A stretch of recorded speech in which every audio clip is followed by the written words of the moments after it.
Bueno, mi nombre es Victoria Benedetto, trabajo en el INTA de Oliveros, soy responsable de un módulo extensivo de producción agroecológica que tiene la experimental.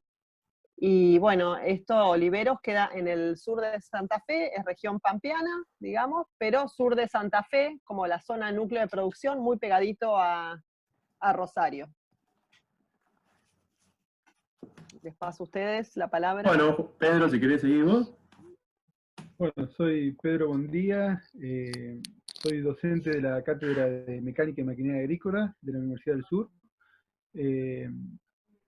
Hice, si no mal me equivoco, ustedes son de La Plata, hice la maestría ahí en La Plata, y a su vez soy productor agropecuario. Y bueno, tratando de insertarme un poco en el tema. Rodrigo. Bueno, yo soy Rodrigo Tizón, trabajo en INTA Bahía Blanca. Desde que entré en INTA siempre estuve trabajando en el enfoque agroecológico, primero participando en una unidad agroecológica, y ahora ya con algunas, si bien soy de formación investigador, con algunas funciones también en extensión, acompañando productores. Bueno, esto, la verdad que la parte de maquinaria no es lo mío, pero bueno, acá para colaborar con los chicos estoy, y además para colaborar y para charlar, ¿no? Para hacer una charla más amena, me metí también.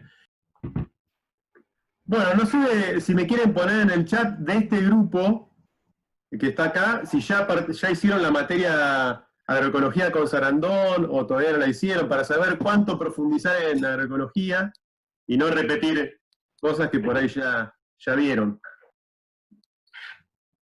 Arranco rápidamente con la definición, quizá la más clásica para los argentinos, que es la de Sarandón del 2002. Si bien hay, como ustedes saben, muchas escuelas de agroecología, arrancó esto, la nueva agroecología, ¿no? Lo que conocemos ahora como la nueva, digamos, una nueva movida que hay desde los 80, 90, que arrancaron con las definiciones de Glissman.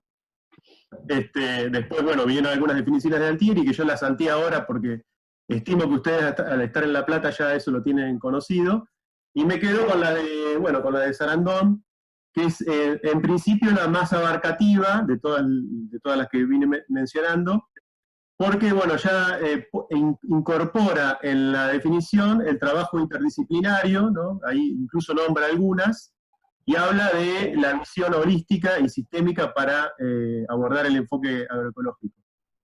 Sobre todo para diseñar, manejar y evaluar agroecosistemas sustentables. Esa es como la definición más completa que hay. Sin embargo, se puede también hacer una un poco más sintética, y haciendo referencia también a que son como que tiene tres niveles de acción. Una es la práctica, la ciencia, y también es un movimiento que aborda una complejidad del territorio, el territorio comprendido como la parte social, lo ecológico, y también agrega la ética. Que podríamos charlar un rato largo de eso, pero bueno, por lo menos está mencionado en la definición, que es algo interesante porque no en todas las disciplinas se menciona la ética como parte de su definición. Y también agrega esta definición la transformación de alimentos, fibras y energía, que no solamente estamos hablando de alimentos, o no solamente por ahí de la producción agropecuaria, sino agrega algunas instancias más de lo que significa producir, transformar, y podríamos agregar acá comercializar, porque la comercialización también podríamos pensar que se podría hacer de una manera agroecológica. Para poder llevar esto adelante tenemos que tener un entorno favorable, obviamente que se tienen en cuenta el respeto por los valores y la cultura local, y quizás lo que sería lo de base, que es el sostenimiento del agroecosistema. Estos tres puntos que yo menciono acá están desglosados en los principios agroecológicos, que podemos mencionar los 10 ahora que están dando vuelta de la FAO, pero bueno, que hay, obviamente que podemos citar a muchos autores con muchos principios o elementos que son iguales, pero mencionados quiere decir, el concepto es el mismo, pero están mencionados o ordenados de otra manera. Bueno, les presento los 10 elementos, los que, como les decía antes, quizás lo que vamos a ver hoy, que tiene relación con las maquinarias, estamos agrupándonos en lo que tiene que ver con la diversidad y la resiliencia, porque nosotros en maquinaria estamos manejando básicamente diversidad, y básicamente estamos manejando diversidad vegetal, ¿no? Y más profundamente, quiero decir, más al detalle. No estamos manejando, podemos indirectamente, ¿no?, manejar diversidad de artrópodos, pero lo que hacemos directamente con la maquinaria es manejar la diversidad y la estructura de la vegetación. También, bueno, como les decía, sigo recorriendo los principios de la agroecología, no se los menciono para no aburrir, pero también, si nosotros hacemos un adecuado manejo de la diversidad, podemos llegar a la eficiencia a través del reciclaje, ¿no? A través del reciclaje de nutrientes, del reciclaje que después vamos a ir viendo más en detalle, cómo con las herramientas podemos estar colaborando con el reciclaje. También podemos ser ineficientes con las herramientas, muy ineficientes podemos ser, porque si usan mal, es también un gasto, ¿no? No es solamente todo positivo. Bueno, y como siempre hablamos en la agroecología, arrancamos con el suelo sano, y justamente las maquinarias tienen un contacto estrecho con el suelo, ¿no? Dentro de todos esos principios que veíamos, nos quedamos con quizás la diversidad, que es lo que estamos manejando con las maquinarias, y dentro de la diversidad estamos en contacto con el suelo, con el contacto con las plantas y con el suelo. Y sí, Rodri, déjame sí, que sume una cosa del suelo, que sí, en esto que estabas diciendo, de que un poco la agroecología lo que hace cuando nos enfocamos específicamente en el suelo es mirarlo como un todo, y que cada, digamos, de sus propiedades no son propiedades, digamos, individuales, sino que se interrelacionan y generan propiedades emergentes. Y que por ahí muchas veces en la facultad, por lo menos cuando yo la cursé hace muchos, muchos años, y no era en La Plata, era en otro lado, o sea, uno siempre nos daban la parte física del suelo por un lado, la parte química por otro, la parte biológica, digamos, de sus propiedades biológicas, y que en realidad está todo interrelacionado, y un poco ese es el concepto de suelo sano, de poder pensar cómo una propiedad química o una propiedad física, como la circulación del aire en el suelo, afecta a lo que es la vida que hay en el suelo, que es todos esos microorganismos, digamos, que se pretende fomentar cuando se habla de aumentar la diversidad en el suelo, ¿no? Ah, perfecto. Y de ahí podemos también hablar de la máxima, ¿no? Que si tenemos el suelo sano, tenemos una planta sana, tenemos un animal sano, y después estamos nosotros sanos, ¿no? También. Dentro de esa, bueno, pero ¿cómo logramos esa seguidilla esa retroalimentación positiva?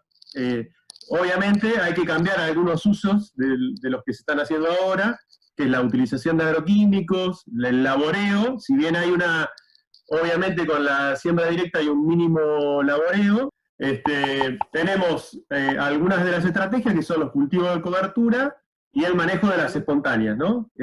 Justamente, las herramientas que nosotros elegimos hoy para mostrarles a ustedes, que no son todas las que se pueden usar en agroecología, tienen que ver más que nada con esto, ¿no? Con el manejo de la cobertura, el manejo de las espontáneas, más o menos vamos a hablar de esas herramientas, que después Vicky se las va a comentar. Pero yo lo que le quería ir mostrando, mientras pasábamos y comentábamos del suelo sano, de la estructura del suelo, de la producción eficiente y el tema de la biomasa, es que vamos tocando, sin darnos cuenta, vamos tocando cada uno de los principios. Con cada una de estas prácticas vamos explicando algunos de los principios.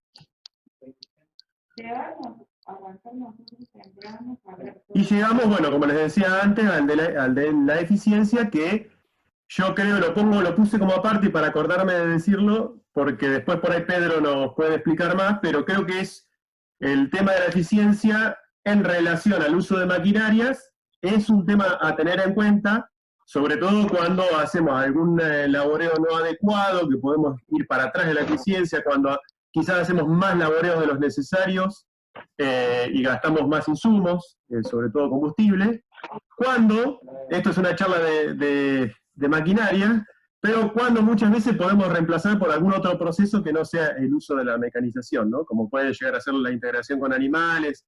Muchas de estas cosas que vamos a decir hoy nosotros, como por ejemplo el control de espontáneas, hay estrategias para hacerla con animales también. Bueno. Bien, ¿vale? Bueno, buenísimo, Rodri.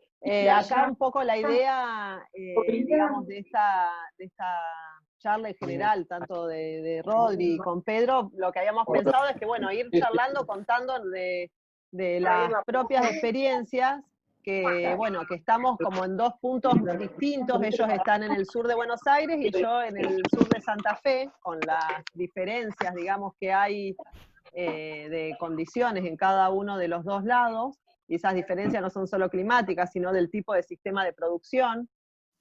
Nosotros ahí en la imagen van a ver, es una foto satelital del INTA, y esa J que se ve con un perímetro de una J en blanco, es este módulo de producción extensiva, que es el que linda con la localidad, y es donde venimos hace 5 años haciendo una producción primaria, digamos, y está pensado, digamos, este tiene una particularidad que está pensado para zonas de exclusión de uso de agroquímicos. O sea, en Santa Fe hay muchas localidades que tienen el conflicto, digamos, de los bordes, de presión, digamos, de vecinos por pensar distintas formas de producción en esos bordes de las localidades, que es lo que se dio a llamar como periurbano, ese como espacio de conflicto. Y en función de eso decidimos abordarlo como si fuese una zona de exclusión para nosotros. O sea que hace 5 años que no se aplica ningún insumo de síntesis química, y lo que tratamos de promover fuertemente es, como les decía Rodrigo antes, esto de tecnologías de proceso, que es como a través de un proceso, por ejemplo, biológico, como la fijación biológica de nitrógeno o el bosteo de los animales, a través de la integración ganadera, como a través de ese proceso podemos después obtener también los nutrientes, digamos, y otras cosas que impactan en la estructura del suelo para el siguiente cultivo. A eso es un poco lo que llamamos tecnologías de proceso, o sea, pensar todas esas interrelaciones que se van dando, que generan procesos en distintas, digamos, niveles y dimensiones del ecosistema. Bueno, ahí un poco para pasarlo medio rápido, es que no solamente abordamos la producción primaria, sino también, como decía Rodrigo al principio, son 3 dimensiones: la dimensión ambiental, que es la de la producción primaria; la dimensión social, porque se hizo un dispositivo con la localidad, donde se trabajó fuertemente en este enfoque social, que tiene que ver con lo que hablábamos al principio de las dimensiones de la agroecología; y una dimensión económica, que tiene que ver con el agregado de valor y transformación, porque todo lo que se produce en ese periurbano pretendemos transformarlo en alimentos que puedan ser, digamos, utilizados en la localidad o en mercados de cercanías. Entonces, por ejemplo, el trigo que se muele, por un lado se prueba la calidad panadera de ese trigo con organizaciones de la localidad, y por otro lado se vende en la misma localidad y en las zonas, digamos, cercanas a oliveros, y esa sería como la dimensión económica de este trabajo. Pásame, Rodri.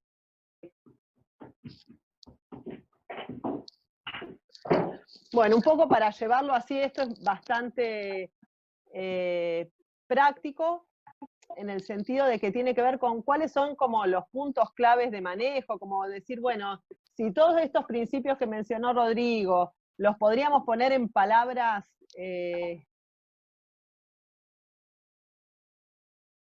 un suelo siempre con raíces vivas, o sea que nunca esté descubierto, y que siempre tenga plantas en crecimiento. Eso genera cobertura, la importancia de tener, bueno, el suelo cubierto, como decíamos antes, la diversidad, promover la diversidad. En nuestro caso, que es, como les decía antes, el sur de Santa Fe, incorporamos la ganadería, que es algo que no es lo más común, no es el sistema productivo más común de nuestra zona. Nuestra zona es cultivo, digamos, son sistemas agrícolas, cultivos anuales, mayormente soja por una cuestión de tenencia de la tierra, son el 70% de los campos son alquilados, entonces generalmente hay una mayor proporción del monocultivo. Labranza mínima, porque si bien es bueno no intervenir en un suelo una vez que uno tiene una estructura, digamos, de suelo apropiada para los cultivos, no es necesario intervenir. Pero cuando partimos de suelos deteriorados, como el caso de los nuestros, con muchos años de siembra directa y de compactación, la labranza fue una de las estrategias, digamos, de manejo en este módulo para llevar adelante la producción. Bueno, como les decía, la integración animal y la no utilización de insumos, como nos lo pusimos como meta, digamos, a partir de que se inició, no ingresar más insumos de síntesis química. Y todo esto, ¿en qué prácticas se ve reflejada? Son en este sistema mixto que les decía, que tiene que ver con la integración de la ganadería como invernada en el sistema agrícola que está planificado. Ese sistema agrícola contempla entonces cultivos anuales y perennes para los animales. Por otro lado, trabajamos sobre cultivos de cobertura, cultivos algunos polifíticos, monofíticos, cultivos asociados, que lo vamos a ver ahora después en una foto, cómo sembramos un cultivo principal y otro que lo acompaña.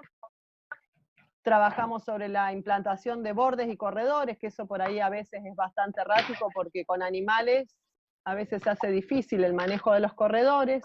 Y bueno, y como otras prácticas usamos enmiendas biológicas o tratamientos biológicos de semillas. Y dentro de los trabajos que realizamos, uno es el de la adaptación de maquinarias. Pensarlas, digamos, como para este sistema de producción. Y también la adaptación a la estructura de cultivo, que si querés, Pedro, esto lo contamos un poquito más adelante ahora con las fotos. Yo paso unas fotos del módulo, si querés pasame, Rodri, que ahí pueden ver trigo con trébol, pueden ver la foto del medio es una lengua de vaca, es la que son llamadas malezas, o espontáneas para nosotros, que para nosotros es un gran indicador de suelo porque tiene una raíz pivotante muy, muy profunda, y bueno, hemos ido mejorando la condición de suelo y usamos especies indicadoras para conocer, digamos, el estado, más que nada en cuanto a estructura de los suelos. Bueno, esta planta en este caso como una espontánea, y abajo a la derecha van a ver una foto de una pastura que se ve la raíz de la alfalfa. Usamos muchos cultivos de cobertura, como pueden ver en la foto superior de la derecha, que esos son cultivos de cobertura también de mezclas de distintas especies. Y estamos en el maíz, de abajo a la izquierda, también viendo de qué manera asociar al cultivo de maíz, posterior al escardillo, digamos, en primera instancia, para poder tener un entresurco cubierto. Pasa, Rodri. Paso.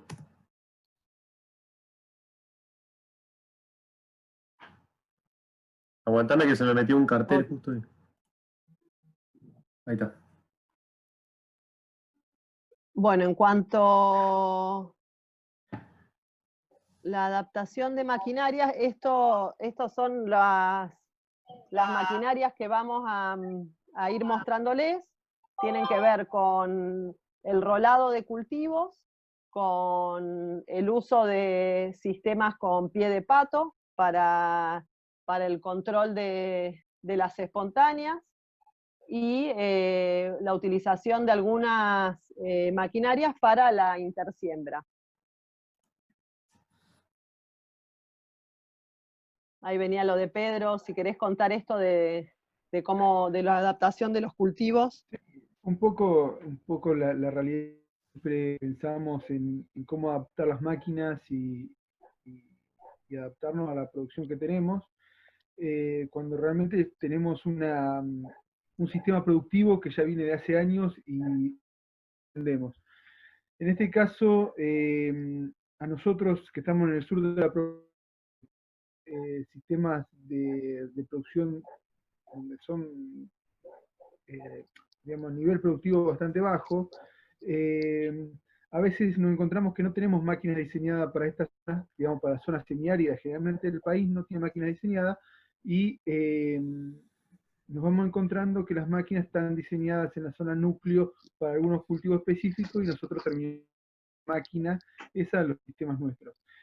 Cuando en realidad hay otros países que han trabajado mucho sobre la mecanización en la zona semiárida, nosotros empezamos a observar cómo esos países manejaban lo que son, en ese caso, los distanciamientos de los cultivos, etcétera, etcétera. En esto tratamos de ensayar bastante en lo que es cultivo de fina, en los distanciamientos, con la idea de poder hacer las intersiembras o la limpieza en el entresurco, para tratar de mecanizar el tema de control de maleza.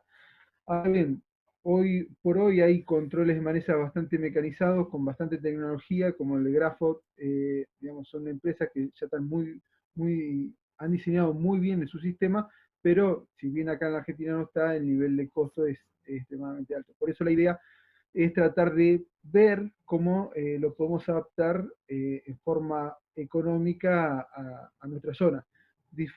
Pensando en que, justo ayer hablábamos con Victoria, que la zona de ella, los niveles productivos son totalmente diferentes a los nuestros, y los problemas son totalmente distintos. Entonces, como suele pasar, no genera mucha cobertura, pero genera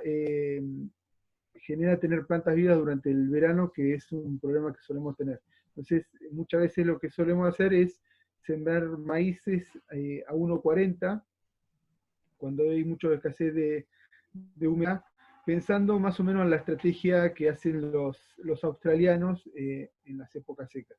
Más o menos era la idea para decir, bueno, no solamente las máquinas, sino hay que adaptar los cultivos a las máquinas. No sé si querés cambiar, Rodrigo.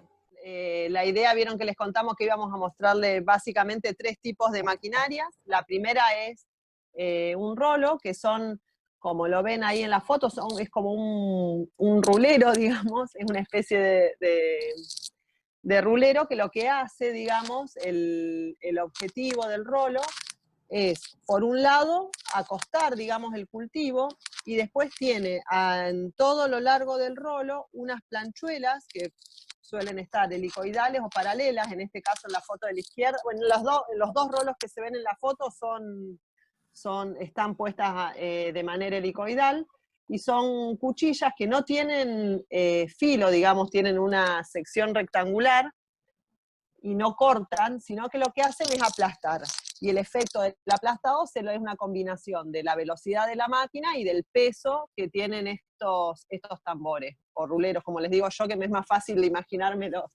En el caso de la foto de la izquierda, es uno, digamos, diseñado desde una marca comercial, y el de la derecha es una adaptación que hicimos en Oliveros sobre un rolo desterronador que había en la experimental, al cual le pusimos, por un lado, le pusimos las planchuelas, se las soldaron así a modo helicoidal, como les decía, a una distancia de 10 centímetros entre una y otra, que eso tiene que ver con que genera un corte, digamos, un nivel de machacado para que la planta corte la conducción, digamos, de fotosintatos y se seque, ¿no? Entonces nosotros lo tenemos a 10 centímetros. Eso muchas veces es un dato importante porque tiene que ver con que para poder rolar las plantas necesitan llegar a una altura interesante para cortar esa conducción. Por eso hay mucha diferencia entre el rolado de distintas especies, según también el tamaño al que llegan al momento de la floración. Bueno, otro dato importante, como les decía, es el de el peso que tienen, que en general rondan entre los 300 o 400 kilos por metro lineal, digamos, de rolo. Que eso es lo que hace esta presión, que hace como el machacado del tallo de la planta. Pasame, Rodri, si alguno quiere ir aportando algo, me dicen. Acá van a ver dos secuencias distintas de uso.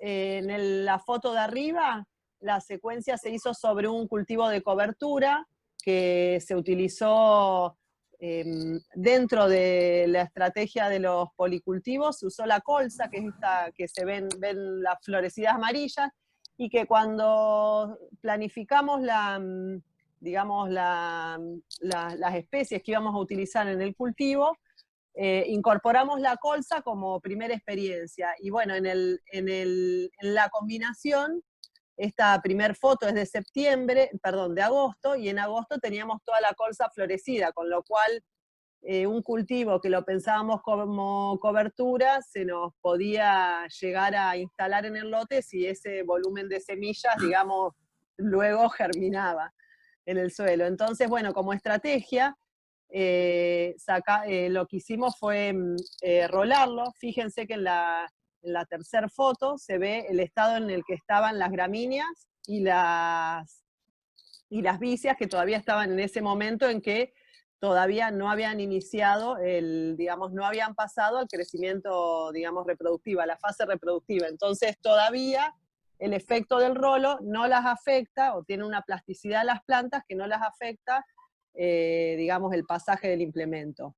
En esa colza que se ve ahí media parada, si uno pudiese hacer un poquito más de zoom, se puede ver el mellado que genera, digamos, cada planchuela del rolo. Ahí esa plantita, si vos la tocas, se va quebrando como en distintas partes. Posteriormente a ese pasado, volvemos un segundito para atrás, Rodri. La otra imagen, la otra secuencia de abajo, es ver el cultivo, cómo quedó después de, digamos, en el lote de al lado. Lo que se hizo fue sin colza, el cultivo de cobertura, y se llegó a un volumen de materia seca de cerca de 9.000 kilos.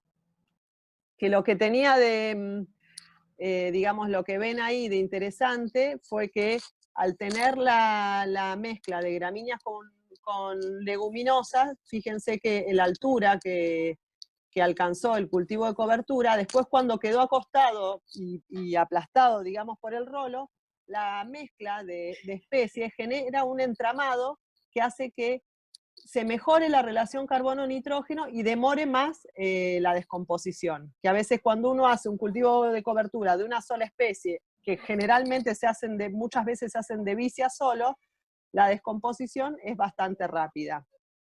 En algún momento, pasame, Rodri, en algún momento vi pasar una pregunta por ahí rápida que hablaba de la velocidad. Generalmente nosotros lo estamos pasando entre 5 y 7 kilómetros por hora de velocidad.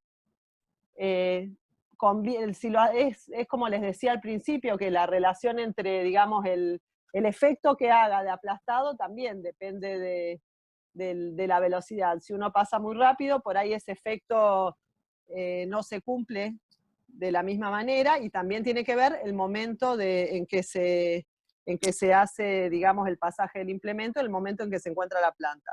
En este caso, en las fotos pueden ver en la parte de arriba una secuencia de la vicia sola al primer rolado, que es la foto del medio. Recuerden que el rolado se hace en antesis, digamos, en floración.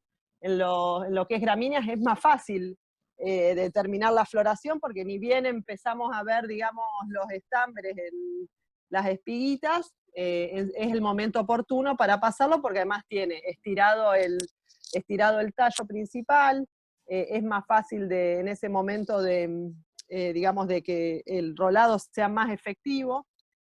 Y en el caso de la vicia, que tiene la floración indeterminada, o sea, por ahí te dicen, sí, en floración es el momento oportuno, pero una forma práctica de determinar cuál es el momento oportuno de estas plantas con floraciones indeterminadas es cuando vemos en los nudos basales o en los de más abajo las primeras chauchitas.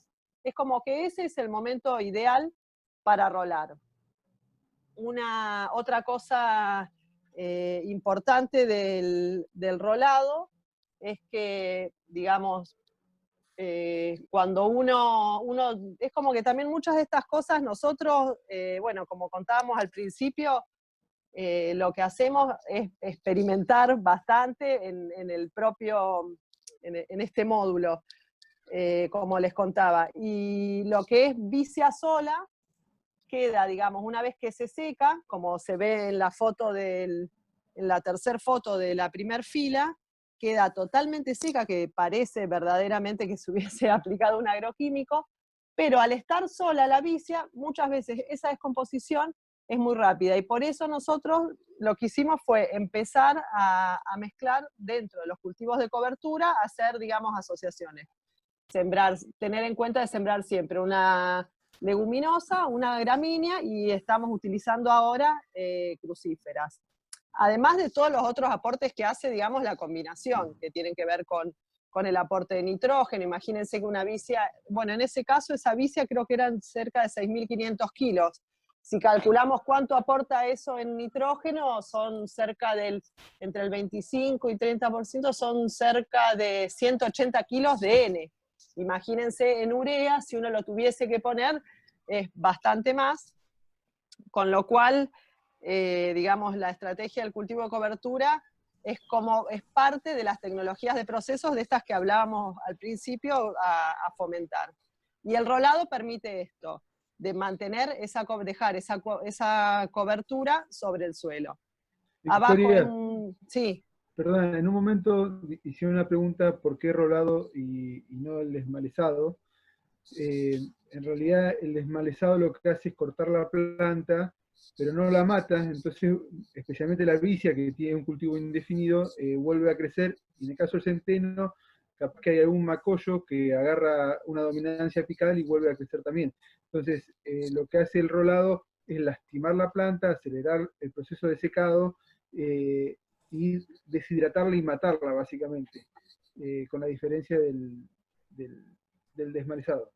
¿Verdad? Perfecto. Sí, tal cual, Pedro. Y otra cosa que depende, digamos, obviamente del lugar donde estemos, pero también cuando corta, además de lo del rebrote, es que si tenés alguna pequeña pendiente, no necesariamente tiene que ser muy grande, pero con pendientes leves y en época de las lluvias primaverales, que suelen ser por lo menos en la zona donde estoy yo, puede haber como escorrentía y que se vaya esa cobertura del suelo por un movimiento, digamos, como laminar. Entonces termina después como en los alambrados. Por eso lo importante es que, como decías, que la lastime y que no la corte. ¿Querés pasar, Rodri? Sí, ahí hay alguien... Hay preguntas sobre los cultivos, si lastima los cultivos más altos, o todos. En realidad es para matar, digamos, la idea es aplastar todo y lastimar todo y que se sequen todos los cultivos, para después hacer una siembra. Esa es la finalidad de este tipo de cultivos. Sí, y otra cosa es que, digamos, cuando uno hace, por ejemplo, vicia sola, lo que puede pasar es que digamos, se haga un pasaje del implemento y se vuelva a levantar, por esto de que hablábamos que en realidad, digamos, cuando la planta pasa a su fase reproductiva, Ahí tenés el también video, ¿eh? ocurre una lignificación. A ver.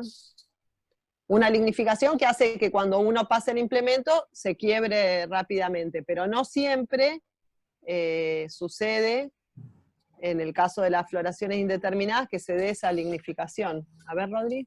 Sí. ¿Pasó el tractor? Ahí está pasando Pasó el tractor. Ahí ven el pasaje del rolo, ven la altura que tenía el cultivo de cobertura y el rolado.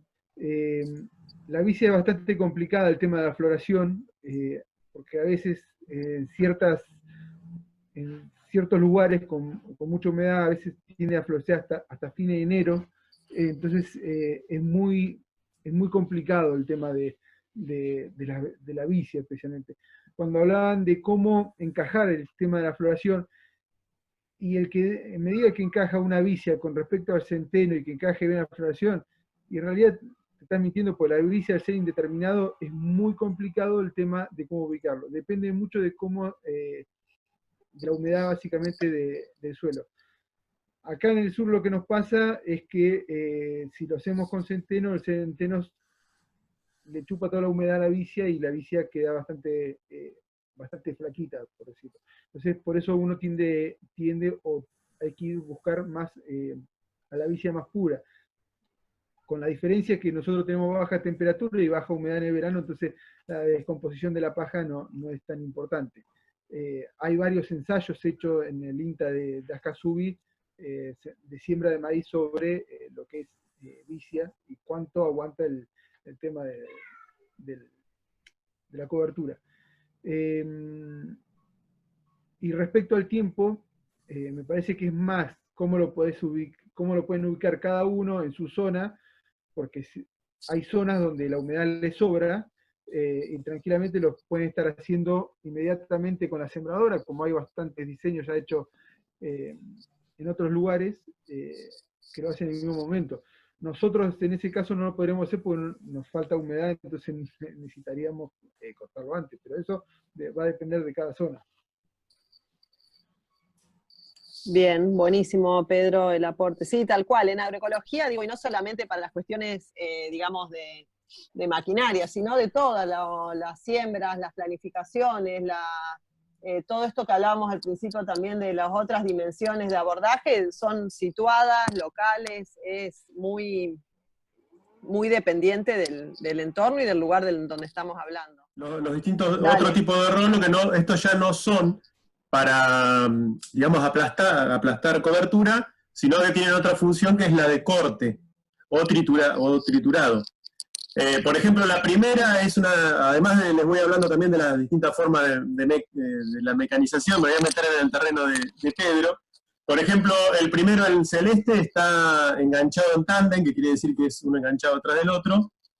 Y ese, por ejemplo, es un aireador de pasturas, que es muy interesante para la zona nuestra, que se compactan mucho los suelos, donde hay pasturas perennes que tienen poca roturación de suelo. Bueno, esta es una herramienta que no se usa y que podría llegar a ser interesante para nuestra región. Después hay otra similar, pero mucho más grande, que es esa color verde, pero bueno, en este caso es de un tiraje simple. Después abajo ya tenemos estos trituradores, que en ese caso es articulado con cilindros, ¿cómo se llama el cilindro de aceite?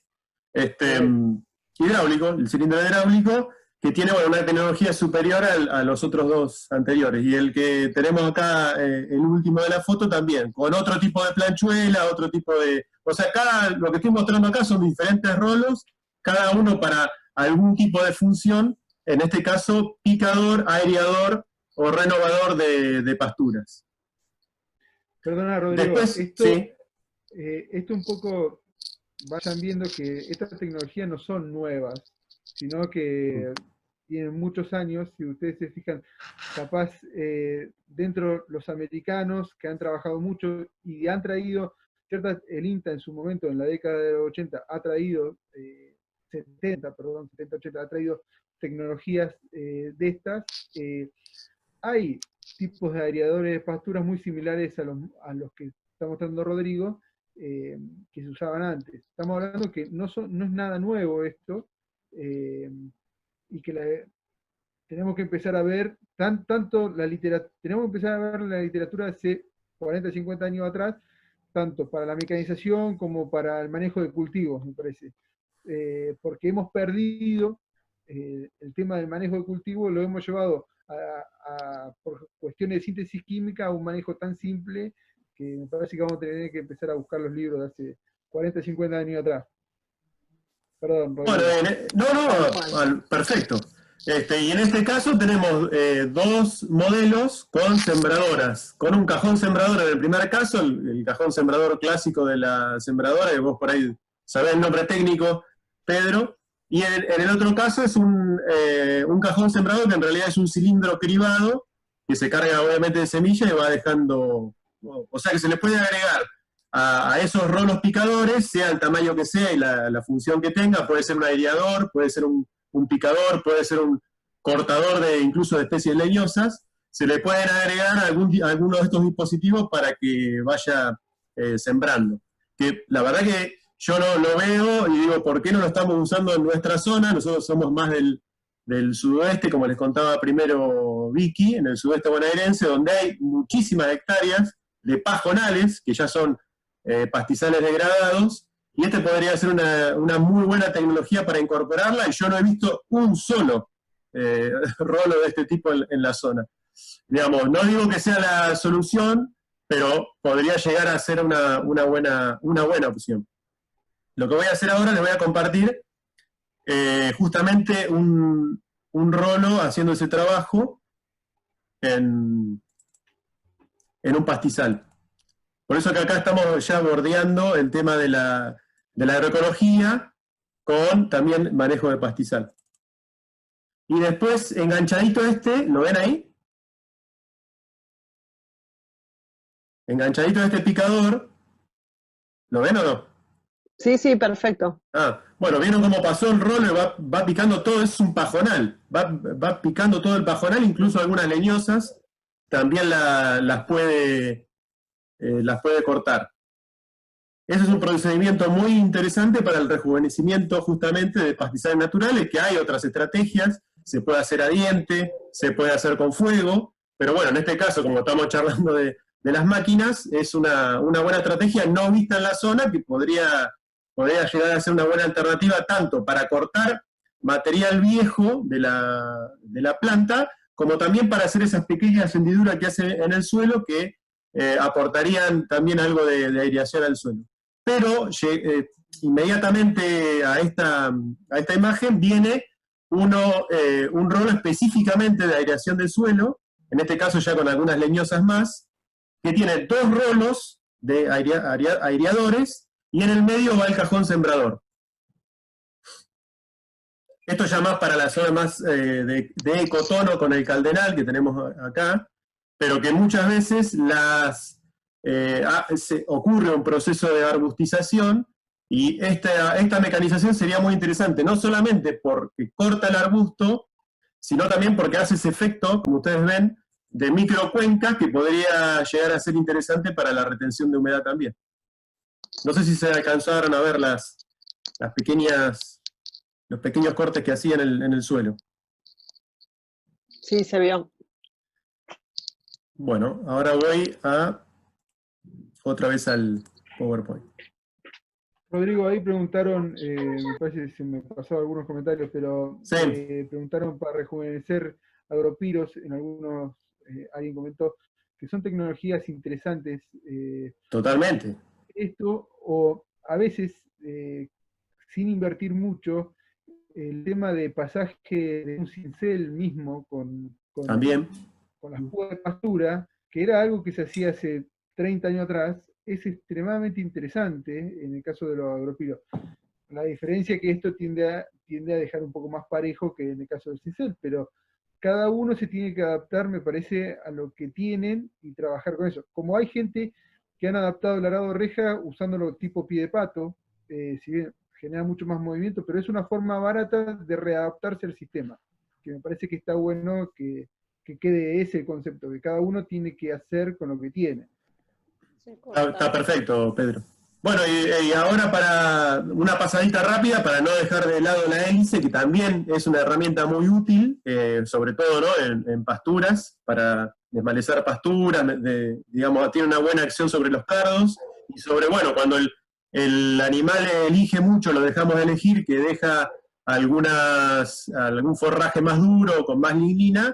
Es una estrategia que lo conocen muy bien los que hacen pastoreo rotativo o pastoreo racional, que se usa, prácticamente es una herramienta obligatoria, ¿no?, en muchos casos. Bueno, acá arrancamos con el desmalezador pie de pato, que, bueno, como decía hoy Pedro más temprano, esto de rescatar las maquinarias y los implementos que había en el campo, y que, bueno, tratar de readaptarlos a condiciones quizás nuevas, como pueden ser esta de los cultivos de cobertura, como puede ser también esto de la producción sin uso de insumos de síntesis química. Entonces, bueno, en esta readaptación, uno de los implementos que por lo menos nosotros estamos probando ahí en el módulo es esta máquina que tiene un pie de pato, que como lo ven en la foto, en la de la derecha que se ve mejor, es un pie de pato que va atrás de una cuchilla que va cortando y hace un trabajo subsuperficial, digamos. O sea, lo que hace es cortar el cuello de la raíz en digamos, de la cobertura que hay en el suelo y no genera un movimiento de tierra, digamos, ni invierte el pan de tierra. Ahora, cuando pasemos, se van a ver algunas imágenes de cómo es a ver. Esa es hay distintas marcas comerciales. La de Fragar, que tiene también unos rolitos, como para ir apisonando si queda levantado. En este caso, la de la derecha, que es la que nosotros adaptamos, no es digamos, está montada sobre un bastidor de cincel, y lo que se hizo es, digamos, engarzarle los timones y los pies de pato, y se le sacaron los arcos del cincel. Pero está sobre un bastidor, o sea que es una readaptación de máquinas, de implementos que había ahí en la experimental. Y que hace que sea más económico una máquina que a lo mejor estaba abandonada, ¿no? Bueno, en esta imagen van a ver distintas fotos. Esta máquina lo que tiene... Ay, yo me muevo y tengo el micrófono que me hace ruido. En esta secuencia de fotos van a ver distintas cosas. Por ejemplo, el impacto que tiene el tipo de cobertura que tenemos en el suelo. Fíjense que en las fotos donde se ve, por ejemplo, la rama negra, donde se ve una mano con una alfalfa, las raíces que tenga el cultivo, digamos, que nosotros queremos controlar, o la espontánea, digamos, que queremos controlar, varía mucho si es una gramínea o si tiene raíz pivotante.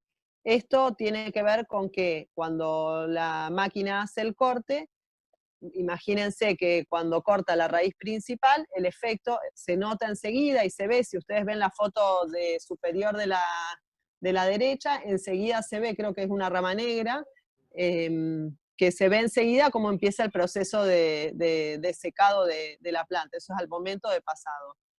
Y lo que tiene de particular digamos, para el control en nuestra zona de estas especies que son, digamos, plantas que muchas veces son llamadas las resistentes, digamos, en los métodos de siembra convencionales o de cultivo, digamos, convencionales, y es un implemento que podría utilizarse para el control de todas esas especies. En el caso de las gramíneas, por ahí lo que también impacta es, como otra variable, es, digamos, qué condiciones climáticas vamos a tener posteriores al pasaje del implemento, porque esto es como que corta y corta la conducción en el acto, pero si tenemos gramíneas que tienen, digamos, el sistema radicular en cabellera y a los 2 días no hay una condición estresante climática y vuelve a llover, probablemente vuelvan a enraizarse. O sea que hay que, digamos, tiene como muchas variables para tener en cuenta a la hora de usar este implemento. Lo mismo que no es lo mismo, digamos, cuando uno lo usa en verano que cuando lo usa, digamos, en invierno, por una cuestión de estrés climático. En verano el efecto es mucho más rápido y más notorio, y en invierno, por una cuestión de bajas temperaturas y latencia de las plantas, el efecto puede ser menor. Y en cuanto a las condiciones de humedad, también eso lo que genera, lo puedes pasar, Rodri, porque lo puedo decir sin esas imágenes, las condiciones de humedad, lo que hace es, nosotros normalmente lo estamos pasando con un 20-30% de humedad de campo, o sea, ni muy húmedo ni muy seco.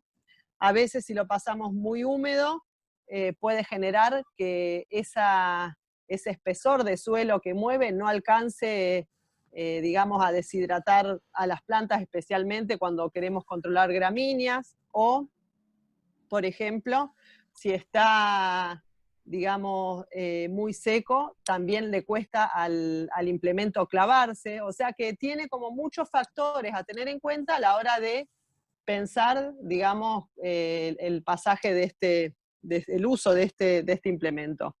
En esta secuencia que ven abajo van a ver que se ve una franja, eso es una prueba hecha en trigo, donde se dejó el pasaje del implemento, y bueno, cómo fue a lo largo del ciclo,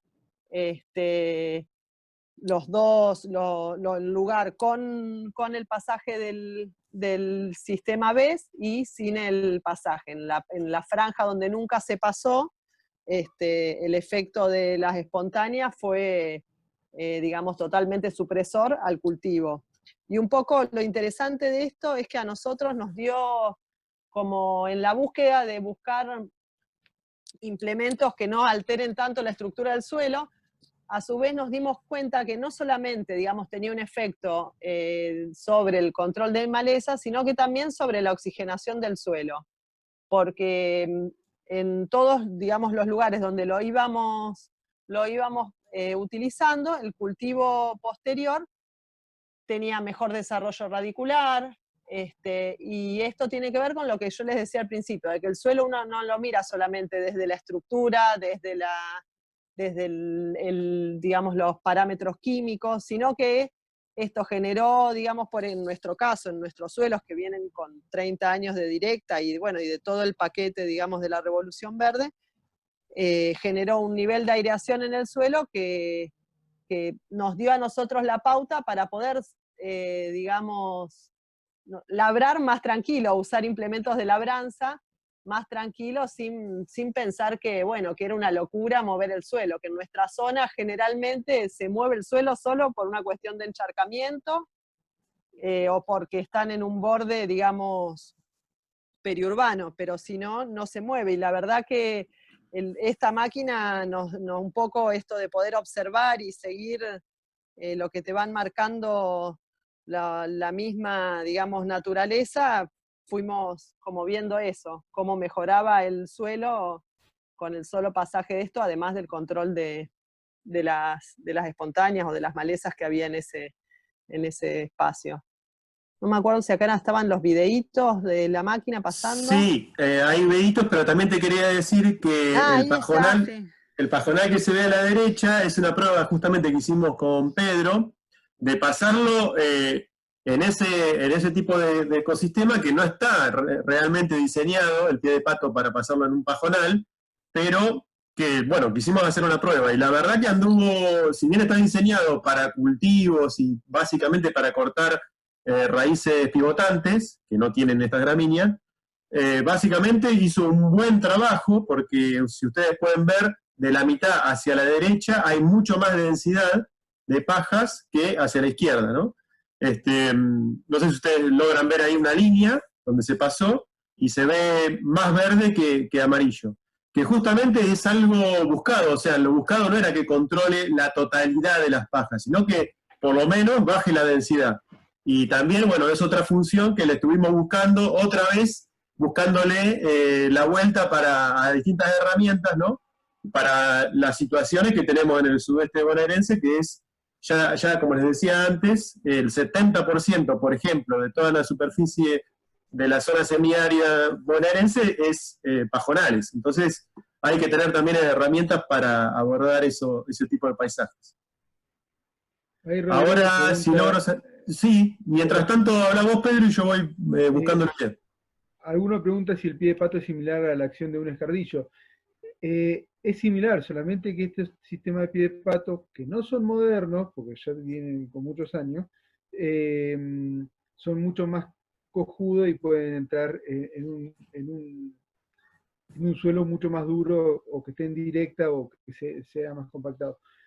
A ver, estamos hablando que son tecnologías de hace 30, 40 años atrás, no son modernas. El tema es que hoy por una cuestión marketinera nos encontramos en estos sistemas que todo el mundo está escuchando, pero estamos hablando que los pies patos ya arrancaron en los 70, ya había pies patos de 80 centímetros, 1 metro hasta 1,80 m. Entonces, el pie de pato...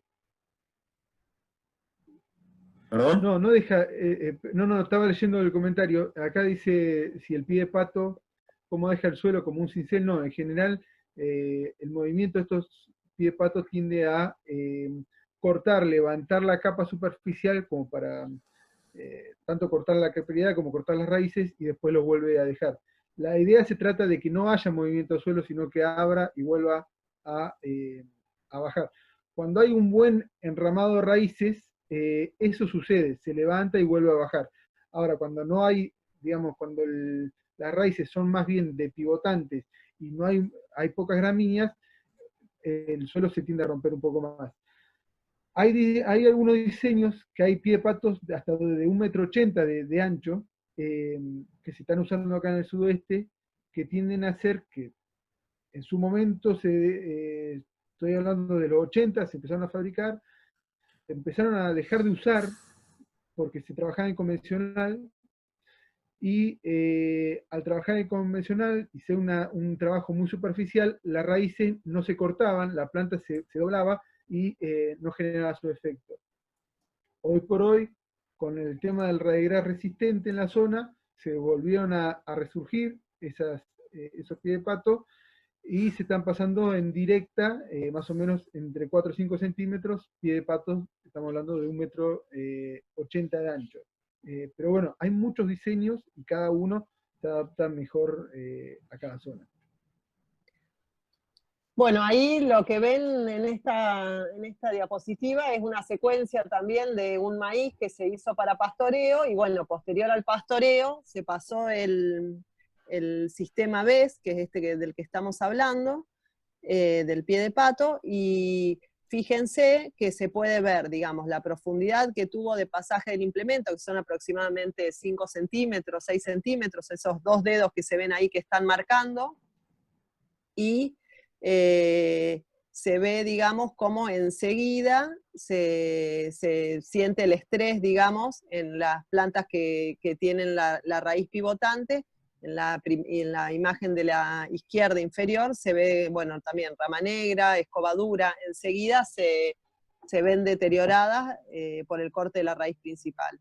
Y bueno, y posterior a eso se sembró por arriba el cultivo de cobertura. Como le decíamos al principio, como de los 3 propuestas de uso de implementos y readecuación de todos estos implementos existentes, y pensarlos para este tipo de sistemas de producción. Uno de los desafíos era pensar la intersiembra en el caso bueno, como les comentábamos antes, del sur de Santa Fe y de la zona de núcleo de producción, es en los cultivos de verano,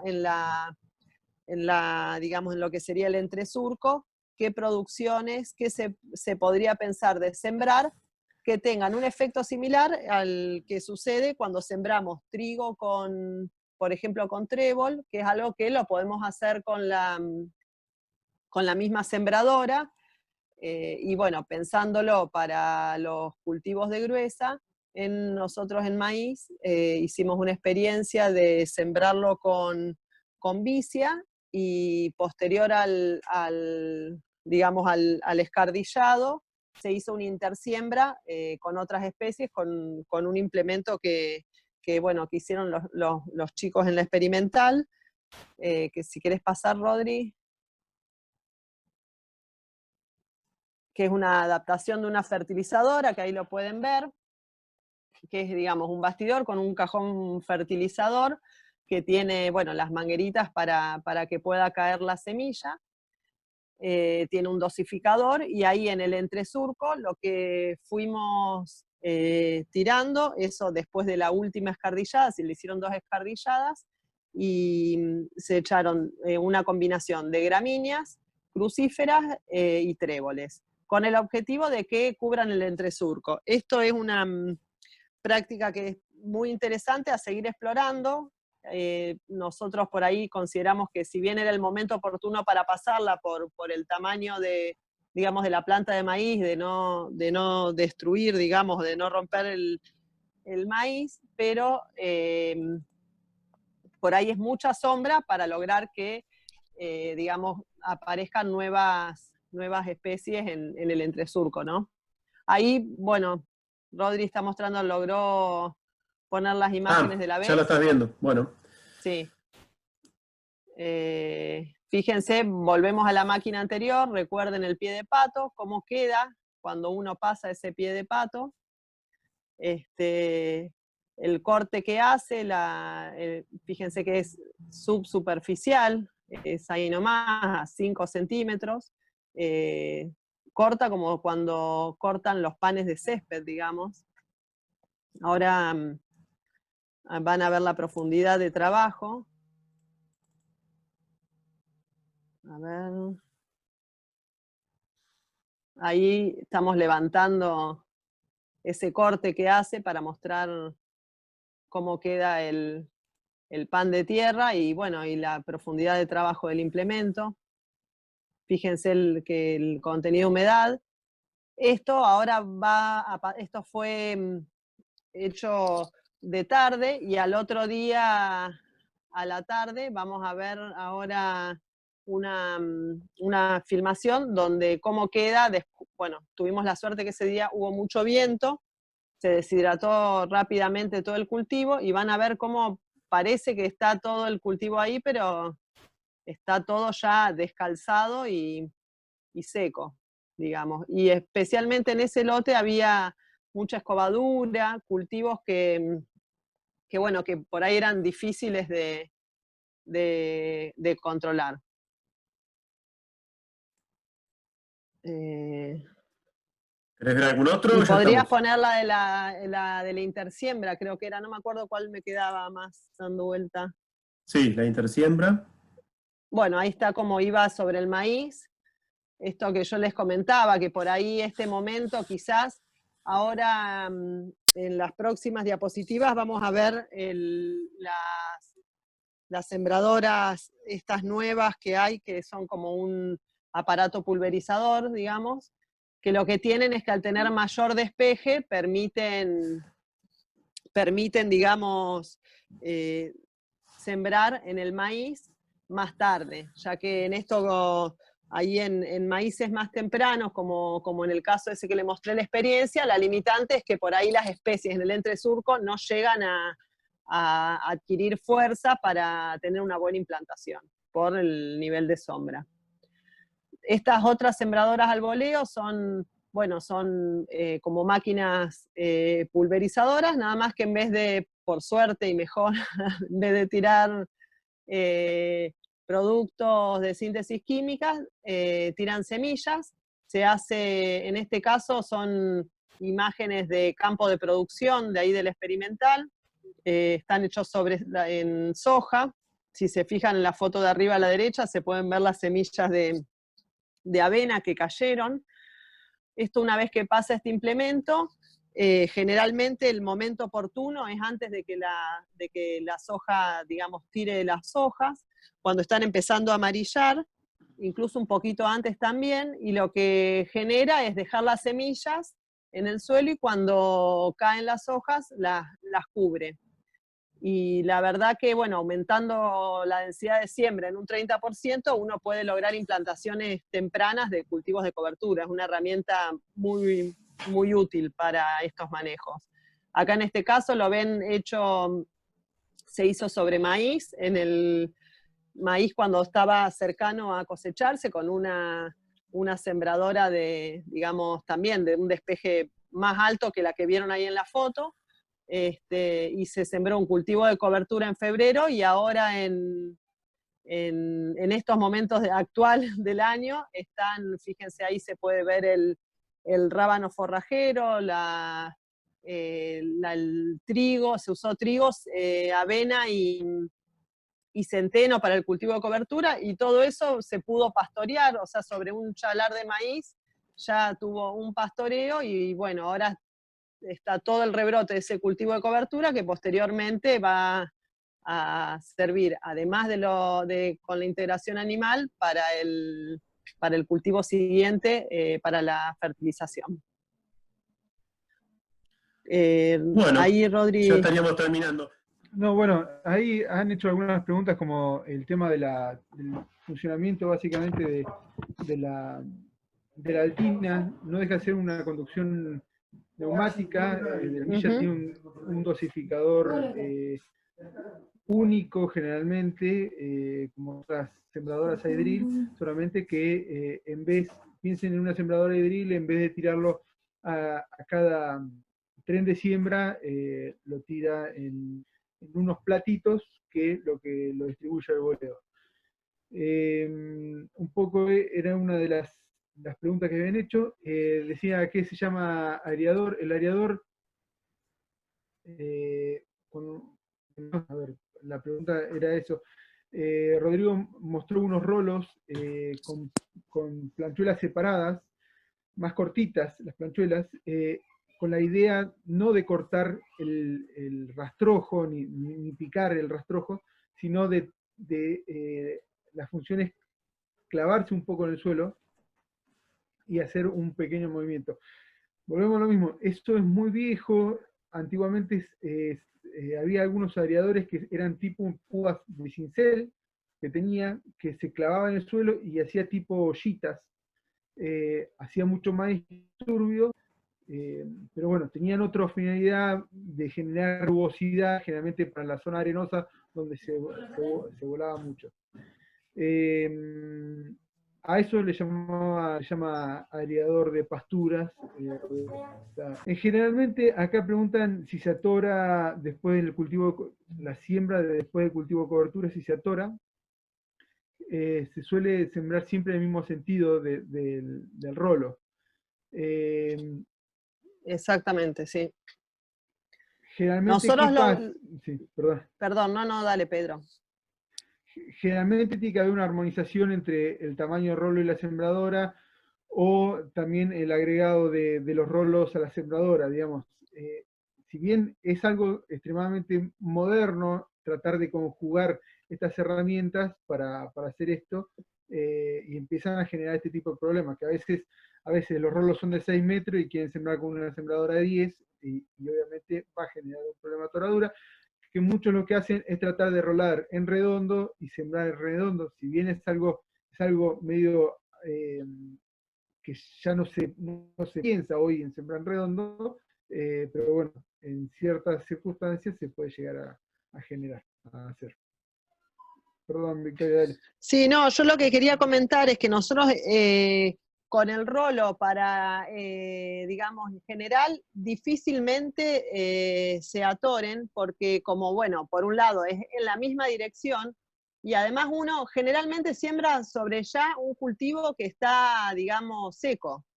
Se puede sembrar enseguida después del rolado, pero ya al estar, digamos, aplanado, no se levanta con la sembradora porque la cuchilla lo va cortando.